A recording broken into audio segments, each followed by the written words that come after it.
Te hemos estado esperando, príncipe. Ya han llegado todos los invitados. Respetuosamente, invitándolo a entrar y conduciéndolo directamente a un rellano de unas escaleras en la parte trasera de la habitación. Había 3 sillones dorados, en las espaldas de 2 de ellos estaban las cabezas de cabra, con ojos de rubí que brillaban como si tuvieran vida, y en el asiento del medio, había un pentagrama invertido. Junto a uno de los sillones estaba sentada Isquet, y su gran y unos ojos negros escrutaron la esbelta figura blanca del mago que se acercaba. El extraño atuendo de la joven le sentaba admirablemente.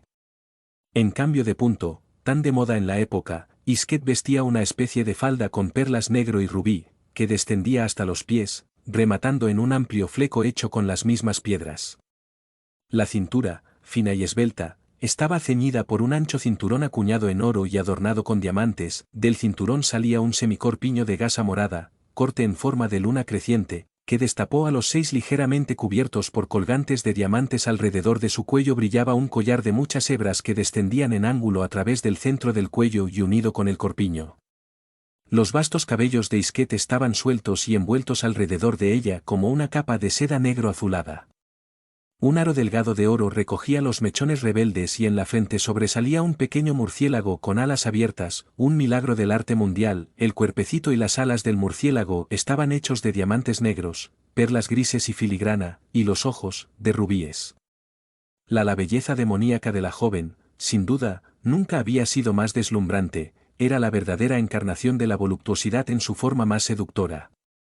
Cuando Supramat saludó respetuosamente, sus ojos negros como la noche, brillaban en un fuego abrasador y ella con una sonrisa encantadora asintió con la cabeza. Supramati se sentó y comenzó a inspeccionar el salón, cuyo mobiliario, iluminación y las magníficas y pesadas cortinas, bordadas en oro, formaban un extraño y magia. Por otro lado, la multitud que se congregó allí, por la expresión desconcertada del rostros, la indecencia general de la raza decadente y la inmoralidad sin precedentes en el vestir, parecían repelente de magos. Junto a él se sentaron Nibara y Madín. A la señal de Selom, comenzó el primer número del espectáculo. Hubo un extraño canto salvaje, y de 2 entradas laterales aparecieron grupos de bailarines. Todos estaban desnudos, adornados únicamente con collares, cinturones y diademas de piedras. Precioso, las mujeres vestían amplias bufandas de gasa y los hombres sostenían abanicos de seda. El lujo del baile que realizaron estaba más allá de la imaginación. Un temblor de repugnancia recorrió el cuerpo de Supramati, pero su vecina le dio un dolor aún mayor. Dicen que los opuestos se atraen y en este caso, con confirmación de esta paradoja, el máximo de virtud atrajo al máximo de voluptuosidad. Sin prestar atención al espectáculo, Isquet devoró el rostro con los ojos. La calma y la belleza del mago y su ligero y suave perfume lo embriagaba.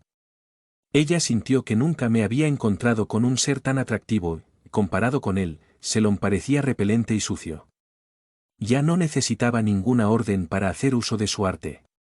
Diabólico seducir a ese hombre que la complacía como nadie, tu talla despertó en ella todos los deseos impuros.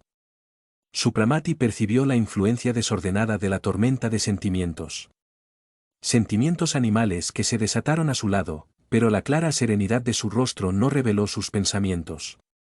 Incluso fue divertido para él ver el miedo de Isquet, tratando de ocultar a Selom la comparación que hacía entre ellos, temiendo, probablemente algún castigo despiadado como consecuencia. La mirada sombría del terrible anfitrión pasó a su lado, tratando de adivinar la impresión que el invitado tenía el espectáculo y los ojos ardientes del vecino.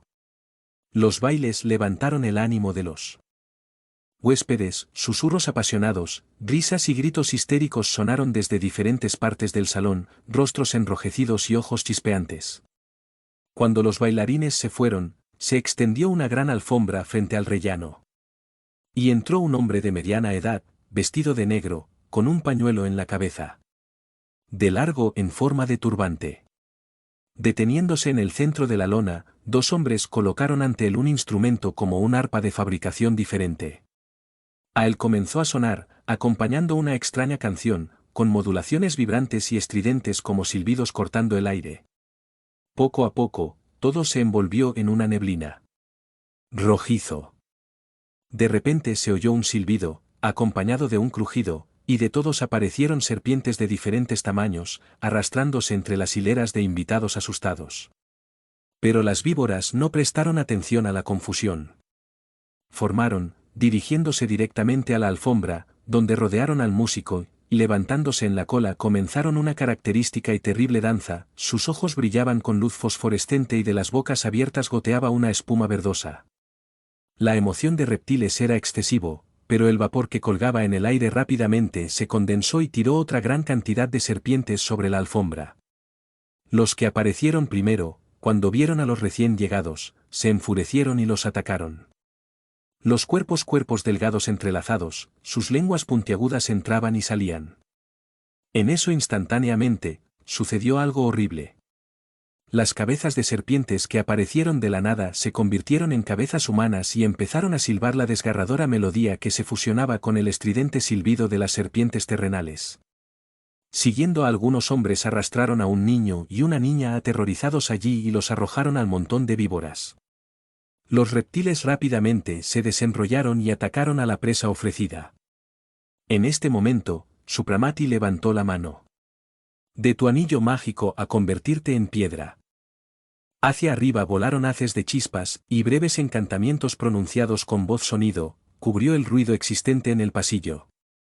Las víboras cayeron al suelo como si alcanzado por un rayo, quedando inmovilizado por unos instantes, acto continuo, los dos especies de reptiles atacaron al hechicero estupefacto, lo derribaron y comenzaron a chuparle la sangre, a diferencia de las serpientes terrestres, que se arrastraban de la lona y se dirigió hacia Supramati.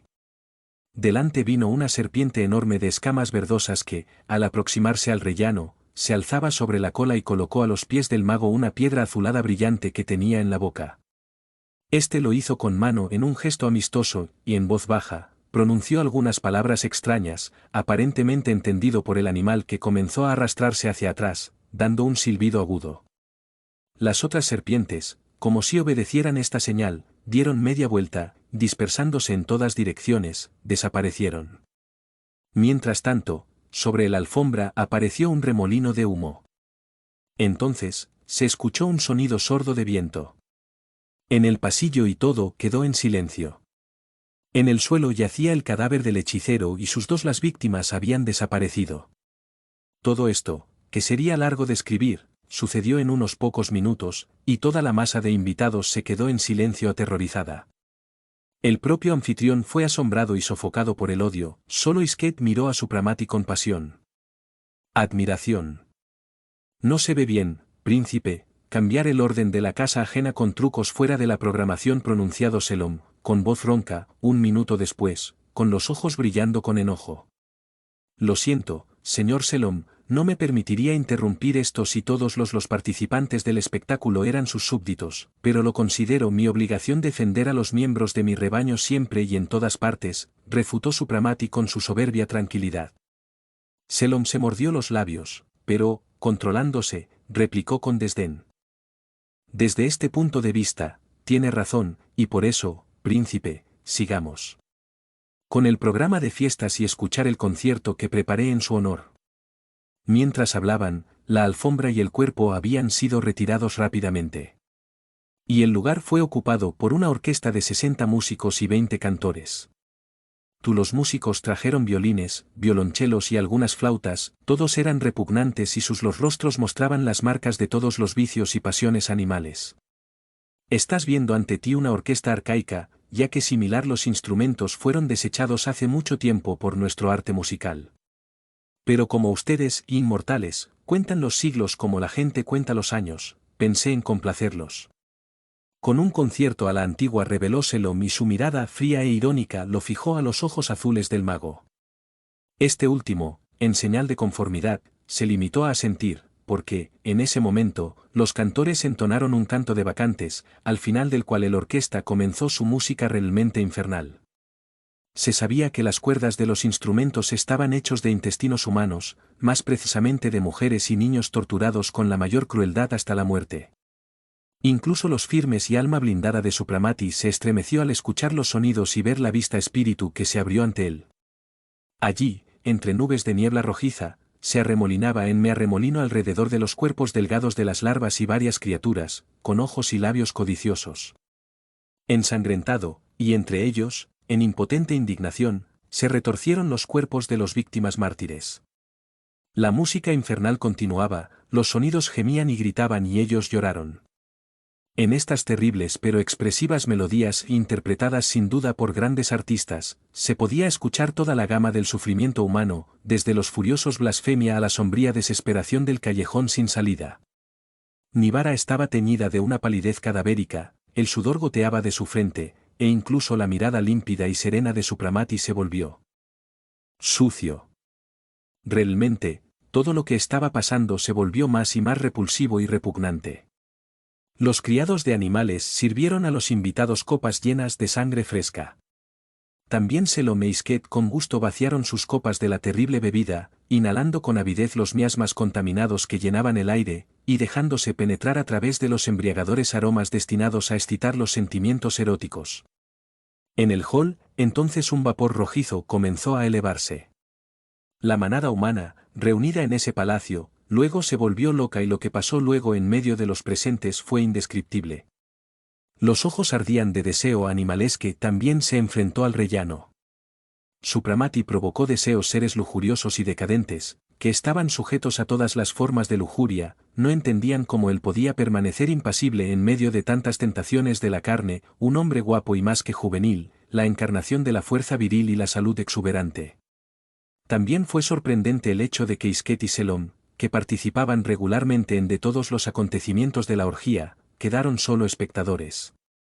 Pero por ese turba, que ansiaba sangre y libertinaje, no había freno, y pronto un grupo de mujeres, cada vez más sedientas tanto del mal como del bien, abrieron. Me dirigí al rellano, después de un momento de vacilación, comencé a subir los escalones.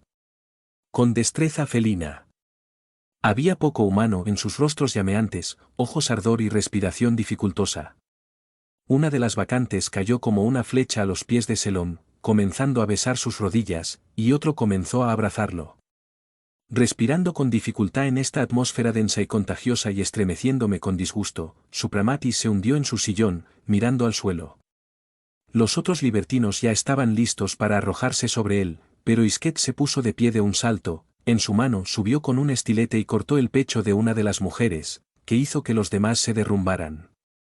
Despreocupado de su víctima caída, desvaneciéndose en sangre, Isket corrió hacia Supramati, fuera de sí con pasión y celos, se envolvió alrededor de él como una serpiente y trató de acercar sus labios a los de él.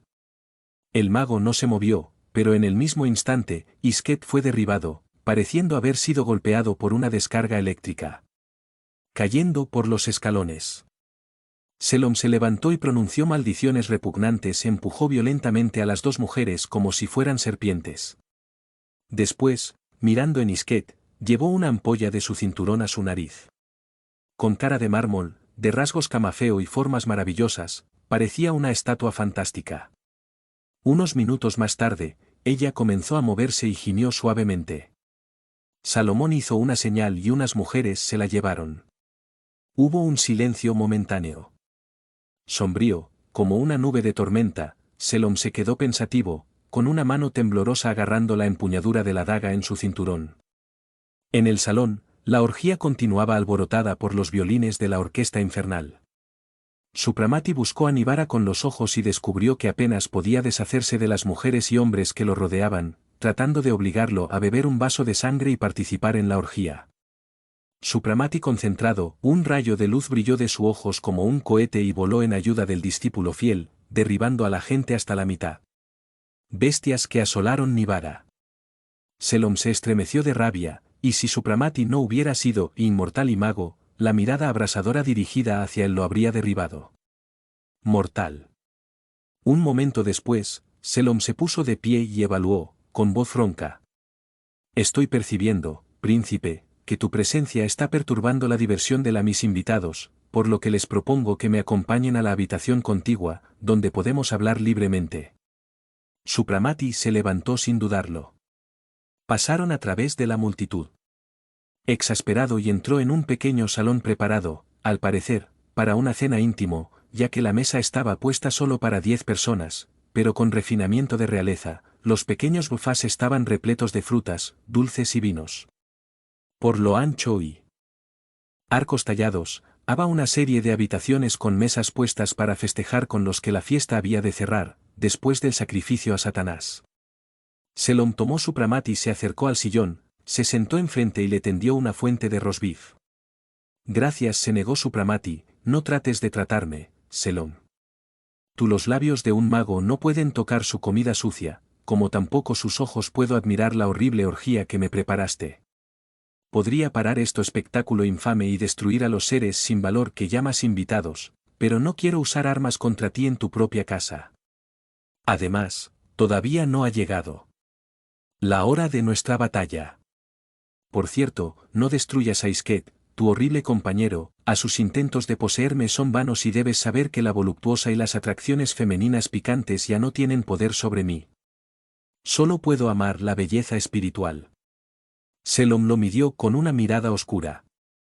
Eres un hombre de carne y hueso y las cosas humanas no te son ajenas, debes sentir todas las debilidades humanas.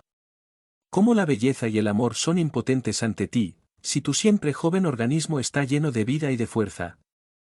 En ese momento, Madin llegó con un vaso de vino que se ofreció a Supramati. Este último tomó la copa, pero cuando la colocó sobre la mesa, el líquido empezó a humear, se incendió y ardió en llamas de colores. Me sirvieron veneno, por lo tanto, querido anfitrión, permítame responderle con las mismas palabras que acaba de pronunciar. No es bueno ofrecer veneno a un invitado y el intento de magnicidio no estaba incluido en el programa de su invitación. Selom rugió de furia y su rostro se contrajo en un espasmo. Instantáneamente, se oyó un leve ruido y el sillón de Supramati comenzó a caer con una velocidad vertiginosa, dejándolo sorprendido, pues no sabía si estaba cayendo a un abismo o a un pozo. Cuando la caída se detuvo, Supramati se dio cuenta de que estaba en una gran sala circular, tenuemente iluminada por lámparas rojas. Tan pronto como se levantó del sillón y esto, voló rápidamente escaleras arriba. Ignoró el hecho y examinó el medio ambiente. En medio de la habitación solo había un sofá, un sillón y una mesa en la que se colocó un gran cuenco de plata con sangre. En las paredes, en 12 nichos aparecieron estatuas de demonios en poses indecorosas, mientras que sobre soportes quemaban hierbas, despidiendo un olor pesado y cáustico que provocaba un frenesí erótico. En cada rincón había caras repelentes de larvas materializadas, tersas, hinchado de sangre consumida, lleno de pasión animal y listo para atacar el mago, siendo contenido únicamente por los espíritus de los elementos. Estos, sin embargo, estaban muy debilitados por las emanaciones contagiosas de la casa, y sin embargo peleó valientemente. Supramati, por cierto, también se defendió. Con tu voluntad poderosa, que podía mover rocas de granito, vació rápidamente el nicho tirando al suelo las estatuas que se rompieron en pedazos. Entonces da su mano levantada, aparecieron llamas de fuego que eliminaron la sangre en la jofaina y sacaron los trípodes con las hierbas. Finalmente, una lluvia de chispas cayó sobre las larvas, haciéndolos gritar y gemir, y los derritió rápidamente. La sangre consumida rezumaba de sus entrañas en un vapor rojo con un olor nauseabundo. Finalmente, desaparecieron, como si hubieran entrado en la pared, y después de unos minutos, el metro quedó en completo silencio. Pero Supramati sabía que esto era solo una pequeña tregua. Una puerta oculta en la pared se abrió silenciosamente y apareció Isket, la última tentación del mago. Estaba desnuda y solo la exuberante melena de cabello negro la cubría. Como un manto. Se detuvo a 2 pasos de Supramati, devorándolo con la mirada. Su cuerpo, magníficamente formado, temblaba de pasión. Infeliz, ¿qué quieres de mí? Tenga cuidado al acercarse, porque mi pura llama interior podrá quemar tu cuerpo envenenado por los vicios pronunciados supramatitis grave. Lo que yo quiero. Yo te quiero. Eres maravillosa, como una ilusión. Encantador. Te amo y te deseo tanto, como ningún otro hombre en mi vida, y tú debes pertenecerme. Ningún mortal se ha resistido jamás a mis encantos y tú tampoco. Será el primero. Rápidamente abrió un vial que tenía en la mano y vertió el contenido. El aire pareció incendiarse y las paredes subterráneas se estremecieron como en una explosión de dinamita. Los espíritus de los elementos, afectados por el choque, palideció y desapareció bajo la acción de los miasmas venenosos, dejando a Supramati desarmado. Isket, que lo observaba con los ojos encendidos de pasión, aprovechando este momento, se tiró encima de él, lo abrazó y, en un ataque de locura, le hincó los dientes agudo en tu mano. En ese momento, las larvas aparecieron de nuevo y llegaron a Isket, involucrando a Supramati y tratando de derribarlo. Sin embargo, subestimaron las fuerzas de Mago, quien, con la velocidad del relámpago, concentró su poderosa voluntad y rápidamente se deshizo de todas las víboras, lanzadas en todas direcciones. Levantando sus manos, Supramati pronunció un encantamiento, e Isket, que se aferró para él, se levantó en el aire y aterrizó sobre las baldosas. En este momento, Supramati era maravilloso y terrible. Pura y clara, la mirada luminoso, seguía siendo como un haz de luz, pues de cada poro de su cuerpo un fuego interior y en esta llama pura aparecieron de nuevo los espíritus de los elementos quien adquirió renovadas fuerzas, rodeándolo de nuevo. Un zigzag de fuego corrió bajo tierra y se derrumbó encima de Isket que todavía estaba tirado en el suelo. Criatura inútil, retumbó la voz de Supramati. Como castigo por tu osadía, serás ciego y mudo hasta el día en que desees ver la luz de la verdad y arrepentimiento. Y ningún señor del infierno podrá devolverle su visión y su palabra. Un instante después, el estruendo de un trueno sacudió el edificio. Un soplo de viento inquieto pasó bajo tierra, llevado por los espíritus de los elementos, Supramati. Subió a la superficie, y después de unos minutos ya estaba en su laboratorio. Un poco más tarde llegó Nivara, pálido, con moretones en todo el cuerpo y en la ropa.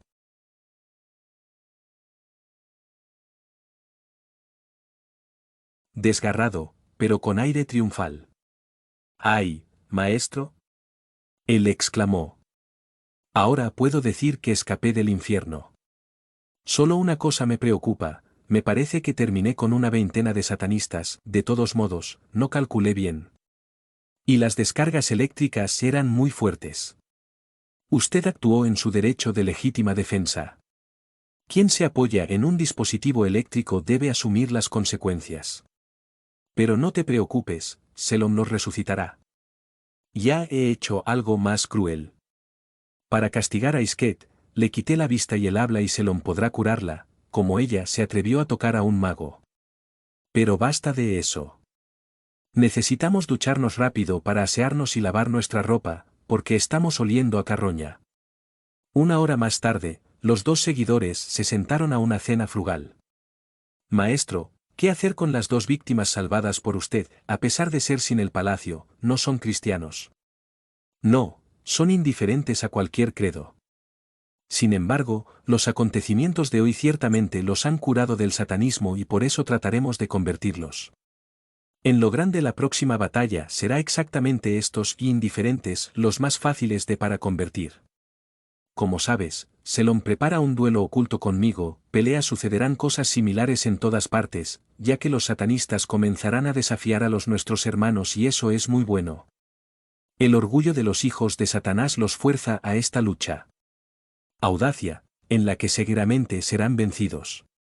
Contamos con esta derrota para realizar numerosas conversiones. Será un espectáculo curioso. Nivara se atemperó. Demasiado curioso e instructivo. Todo el mal acumulado durante siglos entrará en arena para probar tu poder. Y cae de aquellos que pervierten a la multitud y la empujan por lo malo todos se reunirán aquí y su primer castigo será aniquilación total de su orgullo ante el poder del Creador y la revelación de toda debilidad de su supuesto poder. ¿Ciego? Se imaginan que todo el interés del universo se concentra en esta partícula que vaga entre miles de millones de partículas similares y gigantes planetarios de este infinito, donde todos saludan la gloria y sabiduría del Creador. Si tan solo pudieran darse cuenta de toda su insignificancia y cuán extremadamente ridículos son sus tormentas en una gota de agua, entonces se sentirían avergonzados y lo siento por ellos mismos. Quien lleva a los ciegos a la muerte con sus acciones es siempre uno de los grandes e infames sacrílegos y apóstatas de Dios, que en impotente rabia declararle la guerra y violar sus leyes. Y este apóstata jactancioso, fingiendo siendo más sabio que Dios y teniendo envidia de la gloria de Cristo, ¿alguna vez momento, estabas en posición de oponerte a las leyes cósmicas? Podría detener un tormenta o alejar la muerte. Y cuando este rebelde, vencido por el terrible y poder desconocido, fue puesto en el lecho de muerte, sus labios que pronunciaron tantas palabras sacrílegas son silenciadas por orden divina, y tu cuerpo no es más que un trozo de carne destinado a la descomposición, entonces todos se darán cuenta de lo que era débil, insignificante y lamentable todo lo que consideraban grande. Capítulo 14. Tan pronto como Selom y Supramati abandonaron el salón, la fiesta se llevó a cabo. Rápidamente una nueva dirección. Los sacerdotes satánicos entraron trayendo un grupo de hombres, mujeres y niños atados. Bajo los gritos histéricos de la turba enfurecida, los prisioneros fueron arrastrados a la estatua de Satán, ubicada en la parte posterior de la sala, y sangró, recogiendo su sangre en enormes cuencos de metal. Cuando Selom volvió a Salón, sentado en el trono, los sacerdotes satánicos comenzaron a recitar encantamientos mágicos que reúnen y materializan larvas de ambos sexos para orgía. Selom, sin embargo, no quiso participar, ya que hacía mucho tiempo que estaba cansado de todo. Podría ser inventado por la depravación más desenfrenada. Con la mirada despiadada y con indiferencia, observaba a las víctimas en sus últimos estertores, arrojando maldiciones y ofensas, la danza infernal que se desarrollaba ante él tampoco lo atraía. Él solo se complacía en vaciar las copas de sangre servidas, incapaz de saciar la sed que los atormentado. De repente, sucedió algo inesperado. Un trueno terrible sacudió el palacio, el soporte de la estatua se agrietó y el ídolo cayó al suelo con estrépito, aplastando a los que estaban parados a sus pies. En el mismo instante, una luz cegadora brilló como un relámpago. Y una ráfaga de viento puro, corriente de los 4 elementos, atravesó el salón derribando a Selom y a los invocadores satánicos. Al instante, todas las antorchas salió, y por todas partes se oían rugidos, gemidos y gritos de desesperación. Los gusanos atacaron a la multitud cuando sus invocadores perdieron temporalmente el poder sobre los monstruos que conjuraron de la oscuridad. Selom fue el primero en salir estupefacto. Se levantó rápidamente, echando espumarajos de rabia, recitó encantamientos mágicos muy poderosos, y con su poder incontestables, los demonios acudieron a su llamado y reavivaron el fuego. Después, desempolvó las larvas con descargas eléctricas y solo entonces inspeccionó el campo de batalla, en lo que se había convertido el salón. Muchas personas fueron despedazadas y sus restos manchados de sangre cubrían el suelo, muchos de los sacerdotes luciferinos también fueron asesinados y yacían en el suelo con profundas heridas en el cuello. Gritos, rugidos y empujándose, la multitud asustada se precipitó hacia la salida, pero la ominosa llamada de Selom los detuvo. Se sofocó al pensar en los invitados dispuestos a dirigidos por el poder del mago, convencidos de su derrota, intentaron salvarse huyendo del palacio. Apenas tuve tiempo de recuperarme para pronunciar un discurso acorde con la situación, cuando algunas mujeres irrumpieron en el pasillo junto con Madim. El horror estaba escrito en sus caras. Pálido y angustiado, Madim informó a su señor que Isket había sido encontrada derrumbada bajo tierra, pero lo más terrible era que estaba envuelto en una neblina azulada que no permitía que nadie se acercara. «Es el líquido del mago maldito», susurró Madim. Selom se quedó atónito por un momento, pero haciendo un esfuerzo por recuperar la compostura. Dominio de sí mismo, gritó con voz ronca, «¡Sangre! ¿Necesito sangre para un baño?» Corrieron hacia los embalses, pero estaban vacíos y la sangre acumulada de los frascos no fue suficiente. Selom saltó con furor, pero inesperadamente, cuando vio junto a él, un joven fuerte agarró la daga y se la clavó en la garganta. Con la sangre que fluía en abundancia llenó unos grandes recipientes, sin embargo nada más podía contener a la multitud que huía. Se sabía que en los momentos de furor, nadie, ni siquiera el más íntimo, estuvo a salvo del puñal de Selom, y aunque el asesinato se había convertido en algo común que no despertaba la atención de nadie, cada uno quería salvar su propio pellejo. Selom sin importancia para el veloz desaparición de sus invitados. Acompañado por Madim y los portadores de sangre, bajó al sótano, donde Isket aún yacía inmóvil. Cuando la rociaron con sangre aún caliente, la niebla el color azulado desapareció por completo y se podía tocar. Así que la llevaron a su cuarteles. Selom hizo preparar un baño, vertió algunos brebajes en la bañera. De fuerte olor y allí yacía Isket, todavía paralizada. Las mujeres se fueron y Selom quedó a solas con la secretaria. El cuerpo de Isket estaba lleno de quemaduras y, extrañamente, 2 bandas de luz blanca vendaron sus ojos y boca. Te lo advertí y te supliqué que no desafiaras al mago. Tiene un poder terrible. Mira las heridas de Isket. Las sanaré de inmediato, respondió Selom, con un dejo de orgullo. Medina negó con la cabeza. Te olvidas que estas quemaduras no son comunes.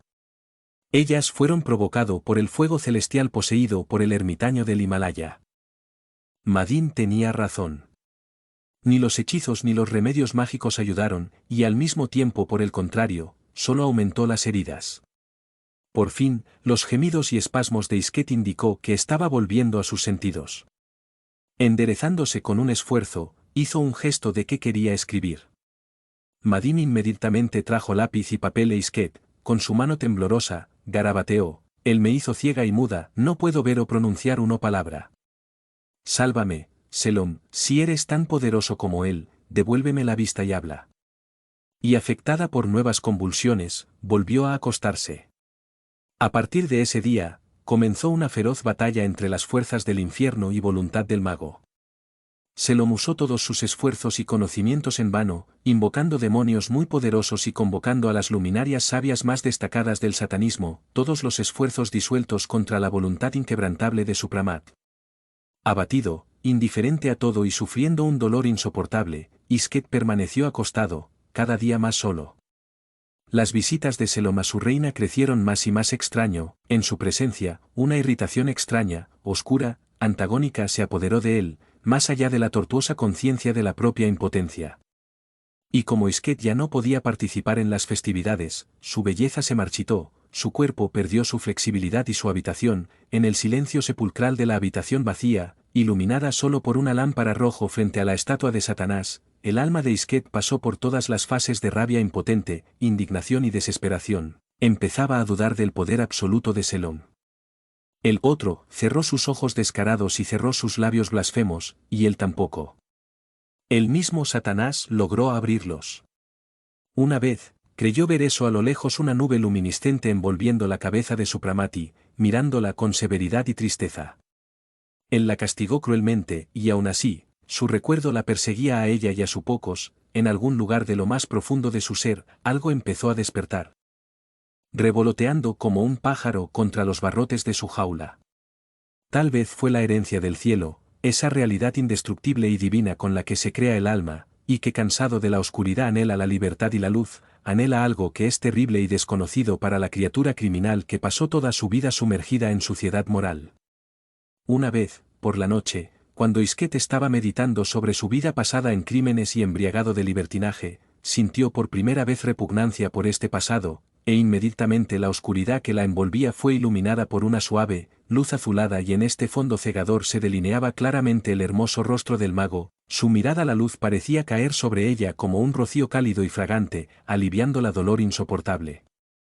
Admirando esta imagen, el paciente se distrajo. Cuando la visión desapareció, 2 lágrimas calientes rodaron por el delgado rostro de Isket. Ahora mismo, le pareció que ante ella estaba el diablo, cuya estatua adornaba sus aposentos, y cuyos ojos vigilaban su alma condenada. Ahora estos ojos rojos la miraban con furia y despecho, pero, qué raro. Ella no sintió ningún miedo. La visión desapareció después de una grava infernal del demonio derrotado. A medida que Isket se adentraba más y más en su mundo interior, se hizo menos soportable hasta las raras visitas de Selom. Una vez cuando le sirvieron sangre fresca, ella la rechazó diciendo que sabía mal y olía a podrido, a cambio pidió leche y fruta. Las mujeres que la servían, estupefactas y enojado, se quejó a Selom de sus trucos, diciendo que la sangre servía era fresco, como un niño recién sacrificado. Y que para ellos era muy desagradable entrar en las habitaciones de los pacientes, porque, después de lo sucedido, a menudo había un olor insoportable a flores o perfume que le provocaba náuseas. Selom escuchó Osca esta cuenta y apretó los puños. En respuesta, ordenó secamente que si no lo hacía quería sangre, que le dieran frutos y agua. Pero a partir de ese día, prácticamente, dejó de visitar al paciente y sus viejos amigos la abandonaron por completo. No rara vez, durante días enteros, no le dan de comer y a menudo tiene sed, pero Isket no exigía nada y la ausencia de su corte satánica le producía un bienestar indescriptible. Isket absorbió con creciente calidez el silencio y la meditación, explorando tu ser por dentro, se cuestionaba a sí misma y no encontraba las respuestas que tanto deseaba. A veces le parecía que escuchaba una música dulce y armoniosa que nunca antes había escuchado, o sentía una suave aroma revive. En esos momentos Isket se sentía triste y preocupada, toda su anhelando algo que no entendía, pero que deseaba cada vez más, y que le parecía un refugio, un remanso de paz y tranquilidad. Una noche, cuando otra vez tales pensamientos la inundaron, tuvo la impresión de que veía brillar una luz cegadora y a poca distancia de ella apareció su Pramati, como si fuera real. En tu mano levantada brillaba ese símbolo contra el que sus hermanos luciferinos lucharon tan ferozmente, el cruz resplandeciente. Al verlo, Isket sintió un dolor terrible, le parecía que su cuerpo ardía y todo en ella se estaba rompiendo en pedazos. De repente, se levantó de la cama, cayó de rodillas y un torrente de lágrimas inundó su rostro. Vaya. Se escuchó con ansia desde lo más profundo de su alma desgarrada. ¿Quién yo, serás capaz de decir dónde está la verdad, en la oscuridad o en la luz? La mirada luminosa del mago parecía denotar tristeza y compasión. Vuelve a la luz con la que fuiste concebido, chispa divina y aliento de Creador. Con el Padre Celestial solo le espera la misericordia y el perdón. Golpea el puerta siempre abierta del arrepentimiento y los siervos puros del Creador se acercarán vosotros, y os sacarán de vuestras inmundicias, y os limpiarán de la deshonra, y repondrán vuestros andrajos para prendas blancas. Isket escuchó encantado esta voz armoniosa e indescriptiblemente serena, su. El sonido pareció envolver su cuerpo sufriente en un aliento vivificante. Mientras tanto, a su alrededor, comenzó una verdadera tormenta. De todas partes aparecieron seres repugnantes, monstruos, mitad humanos, mitad animales, con la boca cubierta por una espuma asquerosa. Hubo un rugido y un silbido en el aire, y toda la multitud rodeó a Isket, amenazándola. Y listo para atacarlo, pero siendo retenido por una fuerza invisible. Ella parecía no ver nada escucha, toda su alma se acurrucó en la cruz que el mago le tendió. De repente, la puerta se abrió de golpe y se lo irrumpió en la habitación como si un huracán. Se veía positivamente terrible, su rostro distorsionado y deformado por el ferocidad, echando espuma por la boca, ojos inyectados en sangre y rugiendo como un animal. Ah. ¿El despreciable renegado? Decidiste adorar al ermitaño del Himalaya aquí, adorad a aquel a quien debe maldecir y pisotear. Infeliz e inútil. Y ni siquiera piensa huir de mí. Por tu traición y blasfemia contra Lucifer, pagarás con tu vida. Rápidamente sacó la daga, la derribó y la apuñaló en el pecho. Enseguida, levantando a Isket tan ligera como una pluma, la llevó a la ventana, la abrió y la arrojó. Isket afuera, riendo diabólicamente y gritando, «Esto es para usted. Relájate en la calle con los huesos rotos y sé el primer mártir del miserable hindú». Pero extrañamente, una corriente de viento atrapó a Isket en el aire, la levantó y la depositó en el suelo a cierta distancia del palacio. La sangre brotó torrencialmente de la herida, pero Isket aún vivía, incluso tuvo fuerzas para levantarse y tratar de caminar a tientas. Dando unos pasos tambaleantes, sintió una pared y se apoyó contra ella. «¿Maldito hijo de Satanás? Lo abandonaré y comenzaré a adorar al que yo odias e insultas», dijo ella por dentro. Sintiéndose débil de nuevo, se arrodilló una oración ferviente al Eterno. Dios, Todopoderoso, cuyo nombre maldije y cuyas leyes profané, perdona mis pecados. Y tú, Jesús, Hijo celestial de Dios, ten piedad de mí y sálvame con la fuerza de su cruz. Las lágrimas corrían por su rostro, y de repente alguien le agarró la mano. La ayudó a levantarse y la abrazó suavemente. Isket pensó que era moribundo. La herida estaba ardiendo y la fuerza la abandonaba, se debilitó, pero no perdió el conocimiento. Un brazo fuerte la sostuvo y prácticamente la cargó, llevándola rápidamente a alguna parte. Tenía ganas de subir escaleras y finalmente entraron en una habitación llena de un aroma vivificante. Su guía se detuvo y había una voz melódica que reconoció de inmediato, a pesar de haberla escuchado solo una vez. ¿Quieres repudiar todas tus ilusiones, cortar lazos con el infierno, purificar el alma con una oración de penitencia y adorar la cruz, símbolo de la eternidad y salvación? Isquet hizo un esfuerzo por responder, pero en ese instante sintió su lengua desbloquearse y exclamó felizmente: «Sí, yo quiero. Yo quiero». Extendió las manos, y sintiendo apoyo, inclinó la cabeza hacia atrás. De repente, un torrente de fuego pasó a través de ella y abriendo bien los ojos comprendió que su visión había vuelto. Estaba de pie al pie de un gran crucifijo, y junto a ella estaba su Pramati mirándola feliz. «Te saludo, querida hija», dijo, poniendo su mano sobre su cabeza. «Bajado, porque recuperaste tu alma. Adoraste a Dios tu Creador y a su Divino Hijo. A partir de este momento, el Espíritu Santo bendecirá tu camino. Una vez más te saludo, hija pródiga, con tu regreso a la casa de tu padre. Y somos inmensamente feliz». Afuera, gemía, aullaba y rugía con furia impotente la manada infernal que sufría un revés serio. El poder del mago arrancó a su reina de entre su rebaño, suma sacerdotisa de Satanás, demostrando al autoproclamado rey del infierno que él no es invencible. Desde el pequeño grupo al fondo de la sala, Nivara se acercó y un joven de incomparable belleza, que llevaba en bandeja de oro vestiduras blanco, era Edith, esposa de Dakir. Tomó a Isquet de la mano de manera amistosa y con la ayuda de Nivara la llevó a una habitación contigua, una capilla en el centro de la cual había un gran depósito, construido a nivel del suelo.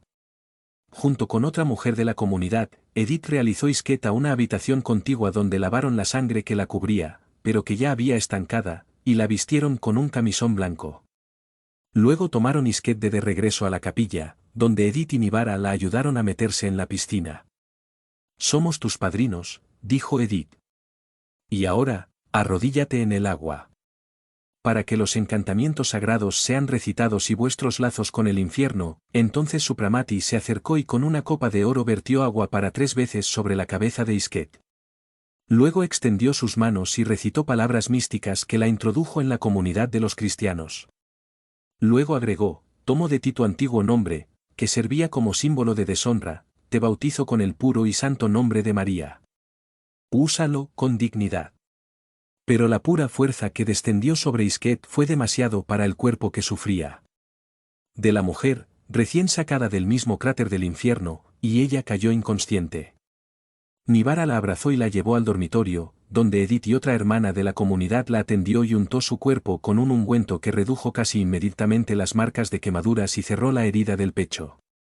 Peinaron su cabello grueso con trenzas, y cuando Isquet volvió en sí, la vistieron con una túnica blanca traída por Edith y la llevaron a la capilla donde su Pramati estaba orando fervientemente. Isquet izquierda de rodillas ante el altar, y el mago, subiendo los escalones, tomó la copa de oro adornada por una cruz y lo llevó a los labios del nuevo converso. «Toma y purifícate con la sangre divina del Hijo de Dios. Tú experimentado su poder y misericordia. Salvó su alma con un milagro y a partir de este momento os acoge en el grupo de sus fieles». Luego tomó un pequeño crucifijo en una cadena del altar. «Ponlo alrededor de su cuello. Esta es tu protección contra los demonios que pretenden atacarte». La hizo ponerse de pie y la besó en la frente. Edith y Nivara repitieron el gesto y juntos pasaron a la habitación contigua, donde un grupo de hombres y mujeres que la acogieron como una nueva hermana.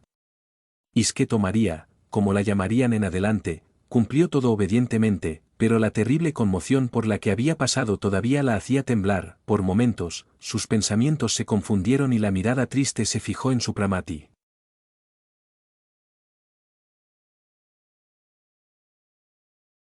Con miedo y expresión de amor. Él se dio cuenta de esto, la tomó de la mano y la colocó en la mano de Edith. «Acepta a tu hermana espiritual, te hago responsable de ella, cuidarla y protegerla de enemigos que pueden atacarla. Asegúrate, hermano, yo te apoyaré. La cuidaré y rezaré con ella como una madre. Con tu recién nacido. Pero ahora necesita descansar, hermana María está cansada física y espiritualmente». En el campo satánico, la desaparición de Isquet causó asombro. Todos estaban convencidos de que Selom la había matado, pero no sabían cómo ni por qué. Al enterarse de lo sucedido a Selom y a sus favoritos, fueron llevados en un furor indescriptible. No solo habían sufrido una terrible derrota, sino que habían perdido uno de los principales partidarios, la reina del Sabet, que era difícil de para reemplazar. Al principio, Selom trató de traer de vuelta al fugitivo, ardía de sed venganza y se imaginó nuevas torturas como castigo para el fugitivo. Y aunque él apeló a su ciencia, invocó legiones de demonios y se desvaneció en encantamientos y hechicerías, Isket quedó desaparecida. Ella no abandonó las paredes del palacio de Supramati, prohibido a la manada de Selom. Finalmente, un buen día, la traidora desapareció de Tsargrat y cuando Selom logró seguir su rastro, ya estaba a salvo. En la casa de Dakir, donde Edith la llevó. Incluso hirviendo de rabia impotente, Selom decidió posponer temporalmente la persecución de su víctima para salvar todas sus fuerzas para el terrible duelo al que desafió a Supramat. Ahora sabía que la pelea con el ermitaño del Himalaya sería terrible.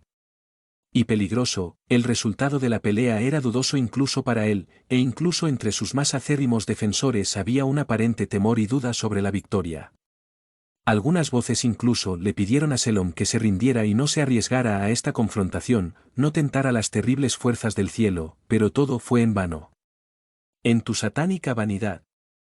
Selom era sordo y ciego, la sed de venganza y la esperanza de humillar al enemigo embota cualquier otro tipo de razonamiento. Quería demostrarle a Supramati que el mal era su herencia y que en esta zona era y seguiría siendo el amo, rompiendo cualquier reacción. Además, se apoyó en la atmósfera impregnada de miasmas maléficos, sangre y crímenes. Por otra parte, dada la gran cantidad de luciferinos, había por cada creyente al menos 1000 incrédulos.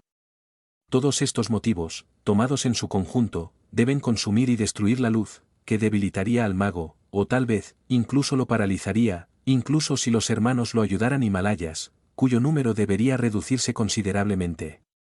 Los seguidores de Selom nunca lo habían visto tan oscuro, cruel y enojado antes, su odio hacia su poderoso oponente y a Dios, adorado por él, tomó una dimensión increíble y se preparó para la luchar con furia y energía.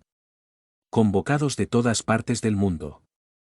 Poderosos magos negros, con los que pasaba días y noches invocando demonios y legiones de espíritus de las sombras, y repasando los milagros que iba a usar en el duelo. Y como, hasta entonces, lograr todo fácilmente, el orgullo y la certeza de la victoria se apoderó de él cada vez más, llenando su corazón con un triunfo lleno de odio. Su derrota solo podía ocurrir por casualidad.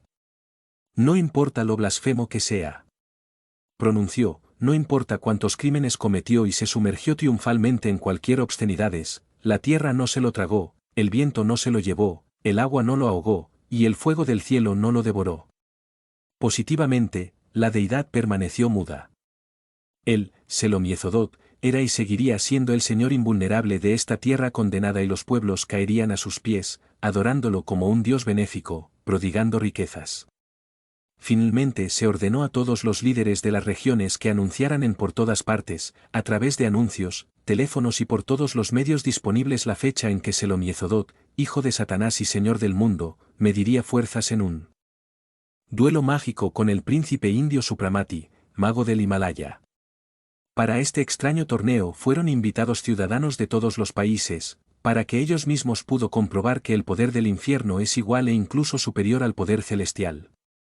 Tus científicos e indiferentes fueron especialmente invitados a este espectáculo, cuya programa era extremadamente atractivo y ofrecía a los dos oponentes todo el posibilidades de mostrar sus poderes. Selom propuso transformar piedras y arena en oro, que luego sería repartido entre los presentes, a su orden debe hacer florecer y cubrir de frutos diversos árboles, resucitaría a los muertos, y por último, obligaría al mago a adorar a Lucifer y ofrecerle sacrificios. Como escenario de este espectáculo original, un gran campo fuera del ciudad, donde cabrían fácilmente más de 200.000 personas. Fueron construidos enormes gradas, palcos para autoridades y personajes ilustres, científicos, líderes regionales, principalmente, 2 grandes cabinas para los oponentes y sus amigos. Al costado, se construyeron gigantescos bufás para servir carnes, frutas, dulces y bebidas. El interés del público fue enorme, y como se distribuyeron los asientos gratis, faltaban muchas entradas y asientos, se añadían dondequiera más plazas posibles y el número de interesados crecía cada vez más. Eso es obvio, todos querían estar presentes en un espectáculo tan peculiar, un deporte especial como Fin del Mundo, cuando en la arena mediría el cielo y el infierno. Supramat simplemente aceptó el reto, sin anunciar ningún tipo de calendario. Se preparó en silencio y en oración para este momento difícil, no cuanto a su potencia de fuego, sino al entorno infectado donde debe actuar. Nivara era emocionado, no porque tuviera alguna duda sobre la victoria de su amo. Que lo irritó y lo indignó fue la situación actual, que hizo posible tal torneo y desafío a Dios. Una noche, unos días antes del gran evento, el mago estaba cenando con sus discípulos, y bebiendo vino, miró sonriente el rostro oscuro de Nivara tan absorto en sus pensamientos que no se dio cuenta de lo que estaba pasando a su alrededor. Pareces una nube de tormenta. ¿Qué te preocupa, amigo mío?, preguntó amablemente el mago. Vaya. Maestro, me pregunto si la mafia malvada tiene alguna razón cuando afirman que nada existe, ya que el cielo permanece en silencio por más que indignas son las ofensas dirigidas contra él. ¿Por qué las poderosas huestes del cielo no se adelantan para defender sus altares y la verdad? ¿Por qué permitieron la destrucción de la tierra, en lugar de interceder y detener en su origen la sarabanda de los negadores de Dios, que predican contra cualquier ley de la moral, contra cualquier sentimiento de ideales y anunciando, por ejemplo, que el verdadero benefactor no está reaccionando al mal, o que el propiedad es robo y 100 paradojas más idénticas, absurdas, dañinas e incluso criminales? Y nosotros, también actuaremos en la arena para demostrar nuestro poder, mientras el mundo se muere. Supramati se enderezó y observó severamente, amigo mío, nuestro Señor y Creador nos ha dado la llave que abre la puerta de cielo, nadie tiene la culpa si los hombres no quieren tomarlo o entender la ley divina. Nada se da sin luchar, lo vemos en cada ser, incluso en el más pequeño microorganismos, en todas partes chocan dos principios. Jesús dijo claramente, el reino de los cielos es tomado por la fuerza, y los esfuerzos empleados tienen su parte. Admiración. Dijo también, pedid, y se os dará, llamad y se os abrirá. Y explicó que la fe mueve montañas. La culpa de abandonar la iglesia y el debilitamiento de la fe sobreviene a aquellos que, habiendo sido iniciados en los servicios de Dios, que defiendan estoicamente el altar, impidiendo su profanación. Ellos quienes realizaban los grandes sacramentos y eran intermediarios entre los hombres y el cielo, estaban obligados, con oraciones fervientes, a invocar el poder celestial, exigir ayuda superior, atrae a los creyentes a sí mismo y en una oración conjunta gozosa, pide ayuda de fuerzas invisibles para defender los santuarios. Hay mucha evidencia de que tal se escuchan oraciones. Ya no hablo de Moisés, que hizo descender fuego celestial sobre el malvado y el fuego obedecieron su voluntad, fue un iniciado de los templos egipcios, cuyo la ciencia colosal aún no se ha desentrañado. Pero incluso los simples mortales podrían resultados idénticos durante epidemias e inundaciones. Una vez, una avalancha de la lava retrocedió ante una procesión que llevaba la imagen de la Santísima Virgen, el miedo a la muerte provocó en la multitud ese poderoso soplo de fe que dio vida a la oración colectivo y activó las fuerzas cósmicas. Miles de curaciones milagrosas, en todos tiempos, fueron consecuencia de esta misma razón, así como los llamamientos de inocentes condenados, exigiendo que sus enemigos y perseguidores sean llevados para el juicio divino. Se escucha el llamado apasionado a la deidad y el cielo responde, es como una cerilla que, una vez frotada en la caja, provoca fuego. Cuando a principios del siglo XX empezó a extenderse, como una locura contagioso, la revolución y el anarquismo, derribando la coyuntura social, la moral, suicidios, sacrilegios y otros fenómenos psicopatológicos de masas, quedó claro para todos que querían ver que había algo anormal, y que esas personas fueron llevadas por las fuerzas del mal que pululan en el espacio. Remedios conocidos y probados estaban a la mano, oraciones conjuntas, procesiones, predicaciones, y en este caso no me refiero a la charla ociosa o peleas escolares, sino a esa palabra ferviente y convencida que electrifica a la multitud, invoca el fuego sagrado y crea mártires y héroes. ¿Sabes, Nivara, que la capa atmosférica más baja que rodea la Tierra es poblado por aquellos que regresaron a la dimensión invisible como espíritus, cuyos crímenes y males les impiden ascender al nivel superior debido a su pesado cuerpo astral como plomo, lleno de excreciones carnales? No es casualidad que en la oración al Señor, dejada por Cristo se dice, líbranos del mal. Todos estos espíritus malignos están intentando invadan el mundo y cuanto mayor sea el número de ellos entrando en el planeta, más aumentará el contagio venenoso. Estas hordas salvajes llenan el aire y destruyen todo sin camino para saciar sus instintos animales y en busca de alimento. Ellos se alimentan de sangre y de los espesos, pesados y hediondos vapores del libertinaje, el alcoholismo y todos los placeres animales. Como si fueran vibriones venenosos, los vapores de estos monstruos del mundo invisible llenan el aire y los hombres los respiran, sometiéndose a sí mismos a una epidemia fluida.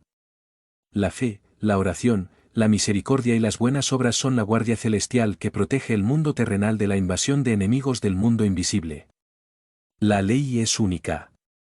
De la misma manera que la desinfección del material se hace con luz, sol y aromas, el contagio también se previene con aseo y buena alimentación. Y es exactamente como la oración y la fe, fuentes de luz y calor, purifican la atmósfera alimento espiritual, y el sano alimento espiritual protege la pureza del alma del contagio moral. Por eso, la ciencia del alma ha sido siempre despreciada y perseguida, la embarraron y la cubrieron de risa. Sin embargo, esta ciencia renegada nunca hizo daño. Alguien, por el contrario, enseñó mucho a los hombres, iluminando las tinieblas que rodeado y armando a los vivos contra peligrosos e imperceptibles enemigos, revelando la existencia de estas criaturas, que preferían que nadie supiera nunca de su existencia para que puedan disfrutar, sin obstáculos, de la humanidad ciega e ignorante. Este espíritu maligno ya ha salvado innumerables almas de sus traicioneras garras. En conclusión, reitero que la responsabilidad de lo ocurrido es de la indiferencia de la Iglesia y de la sociedad, especialmente de los creyentes.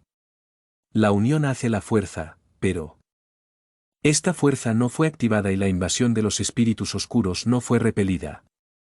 Los hombres no saben y no quieren entender la colosal palanca de poder que viene a ser, para el mundo astral, el reflejo del fluido puro de una oración ferviente o de un arrebato de voluntad.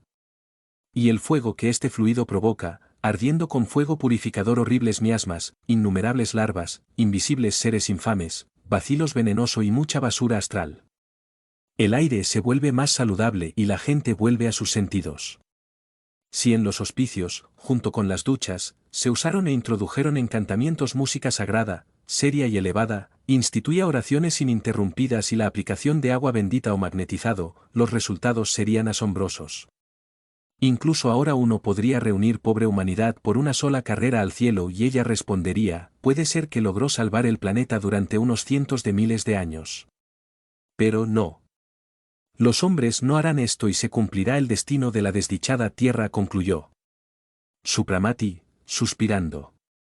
Unas horas más tarde llegaron Dakir, Narayane y Nievo para observar al combate de su amigo con Selón.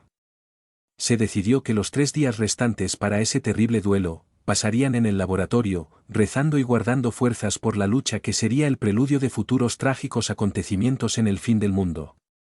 Capítulo 15. La animación en la ciudad crecía y la afluencia de curiosos era tal que, cuando no había más lugares en tierra, se decidió usar el espacio aéreo, con naves espaciales flotando sobre la arena, proporcionando a los pasajeros una buena vista. Este espectáculo, excepcional en su género y aún inédita, prometía dar enormes satisfacciones y ya había apuestas en las que la mayoría, obviamente, apuesta por la victoria de Selón. Era inaudito se atreve este indio, absolutamente desconocido, a querer pelear con los más hombre poderoso de la época, hijo del mismo Lucifer. Estaba claro que el príncipe Supramati era un joven muy guapo, inmensamente rico y excéntrico hasta el punto del ridículo. Sin embargo, era una idiotez suponer que podía competir con una persona así extraordinario como Selom Yezodot. Finalmente llegó el día decisivo y la propia naturaleza pareció colaborar. El clima era excelente y el sol no había sido tan brillante y el azul del cielo en mucho tiempo. Tan maravilloso. El gran círculo que serviría como arena para la competencia se había dividido por la mitad. Por una línea roja y las casillas de los oponentes estaban una en oposición a la otra. Otro. Selom Yezodot fue el primero en llegar, llevado al trono por muy famosos magos negros y acompañados de una gran corte que llenaba el palco. Al ocupar su lugar de honor, lanzó una mirada triunfante y orgullosa sobre los innumerables multitud. Por primera vez lució en público su traje de ceremonia de gran invocaciones. Iba vestido con cota de malla negra y túnica corta de un material gris, con tintes metálicos, que, desde la distancia, parecía que estaba hecho de acero. En el pecho había una imagen. Con cabeza de cabra con ojos de rubí y de su cinturón colgaba una espada mágica con mango negro, enteramente engastado con diamantes. En la cabeza llevaba una ancha banda dorada. Con símbolos cabalísticos esmaltados, coronados por dos cuernos macizos y retorcidos. Sobre sus hombros sobresalían dos alas dentadas, hechas de un metal delgado y maleable. Una rara obra de arte que fueron atados con cintas del mismo material gris. El traje, lúgubre pero original, iba bien con la belleza demoníaca de Selom, habiendo impresionado a la multitud que lo saludaba con mucho ruido, mientras los brujos trazaban círculos en el suelo, preparaban trípodes con hierbas y resina o erigió el altar donde Lucifer iba a aparecer. El palco del príncipe indio permaneció vacío y la multitud creció cada vez más. Impaciente. Alguien incluso gritó, se asustó, se rindió y se escapó. Tan pronto como esta frase corrió entre la multitud, la caja del mago se iluminó con una luz azulada suave pero brillante, y a lo largo de la balaustrada, 5 hombres vestidos en blanco. De donde venían barra diagonal nadie los vio entrar y ningún vehículo terrestre o el aire se había acercado a la cabina. Esto causó un gran asombro, provocó un profundo silencio y los ojos de los presentes se fijaron en aquellas personas misteriosas joven, guapo, de cara seria y ojos llameantes. Casi inmediatamente todos la atención se centró en Supramati, que descendía lentamente los escalones hacia la arena. A él también vistió por primera vez en público su traje de mago, un largo, muy blanco túnica, atada con un cinturón de seda, y un turbante de muselina. El símbolo en su pecho brillaba con una luz cegadora, y en su mano sostenía la espada mágica, cuya ancha y hoja brillante parecía estar en llamas. La multitud lo miró con involuntario respeto y Supramati nunca fue tan hermosa y encantadora como en ese momento, caminando tranquilamente y dignamente. Sus grandes y luminosos ojos brillaban con esa poderosa voluntad. Ante lo cual todo parecía someterse. La canasta a distancia de la caja se detuvo, levantó la espada y trazó en el aire una señal fosforescente que, centelleando y silbando, cortó el aire como relámpago y desapareció en el espacio. Unos momentos después, el profundo silencio se hizo roto por el estruendo del trueno como si se acercara una tormenta y en el cielo un enorme objeto incandescente apareció volando a muy alta velocidad. Pronto se pudo ver que caía un meteorito de raras proporciones. La multitud quedó atónita de terror e incluso hubo gritos cuando la bola de fuego se estrelló contra el aterrizar a unos metros del mago, enterrándose profundamente en la tierra. Rosa Supramati tranquilamente sobre la piedra que aún brillaba y se detuvo, apoyándose en la empuñadura de espada mágica como si esperara a tu oponente.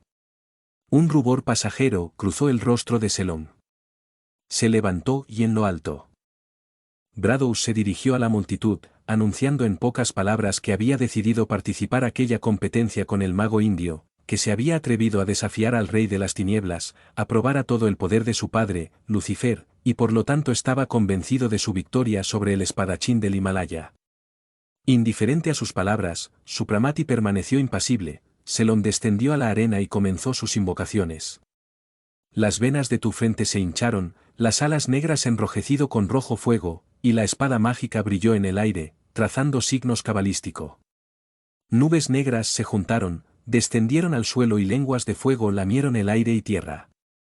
Cuando las nubes se disiparon, todos vieron que la arena y las piedras, preparados previamente, brillaban como el oro al sol. Entre los espectadores se escucharon gritos de admiración y la multitud devoraba con la mirada los montículos del codiciado metal que los expertos confirmaron en ese momento que era realmente puro. Salomón miró triunfalmente a Supramati y con un gesto le señaló los montículos de arena que había allí. Preparado. Supramati levantó su espada, su punta se encendió en una luz cegadora, en el aire. Aparecieron signos cabalísticos y una lluvia de chispas cayó sobre las rocas y la arena. Disparados inmediatamente, estos reflejaban todos los colores del arco iris, y cuando se apagó, también se había convertido en oro. Pero en el mismo momento, de la mano elevado de Supramati brilló un relámpago que cayó sobre los montículos dorados de Selom.